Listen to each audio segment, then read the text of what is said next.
প্রিয় বন্ধুরা, স্ক্রিনের দিকে ফলো করুন। এরকম নোটিফিকেশন যারা পেয়েছেন তারা অবশ্যই সকল টাইমে ফেসবুকে ক্রিয়েটিং করতে পারবেন। আমার কাছে খুবই ভালো লাগছে, আমি এই নোটিফিকেশনটা পেয়েছি। তো অবশ্যই আপনারা যারা পেয়েছেন তারা অবশ্যই ফেসবুকে সকল গাইডলাইন পলিসি ফলো করে আপনারা কাজ করছেন। এইজন্য এরকম নোটিফিকেশন দিয়ে আপনাদের জানানো হলো যে আপনারা ফেসবুকে সকল টাইমে ক্রিয়েটিং করতে পারবেন।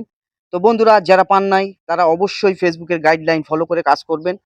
আপনারাও এরকম নোটিফিকেশন পেয়ে যাবেন। তখন অল টাইম আপনারা ফেসবুকে ক্রিয়েটিং করতে পারবেন। অবশ্যই সেটা করতে গেলে আপনাদের করতে হবে ফেসবুকের যত গাইডলাইন আছে, পলিসি আছে সবগুলো মানতে হবে, মেনে কাজ করতে হবে। তো ভিডিওতে মিউজিক লাগানো যাবে না মিউজিক পারমিশন ছাড়া। তো আরো অনেক কাজ আছে, সেগুলি আপনারা অবশ্যই মেনে কাজ করবেন। তাহলে এখান থেকে আপনারাও এরকম নোটিফিকেশন পেয়ে যাবেন ফেসবুক থেকে। তো বন্ধুরা, আমার কাছে খুবই ভালো লাগছে যে স্ক্রিনে যে প্লেবুক মনিটাইজেশন যে নোটিফিকেশনটা, এটা আমি পেয়ে আমি খুবই আনন্দিত। কারণ আমি ফেসবুকে গাইডলাইনগুলো মেনে কাজ করার চেষ্টা করি। তো অবশ্যই আপনারা ফেসবুকের গাইডলাইন মেনে কাজ করার চেষ্টা করবেন।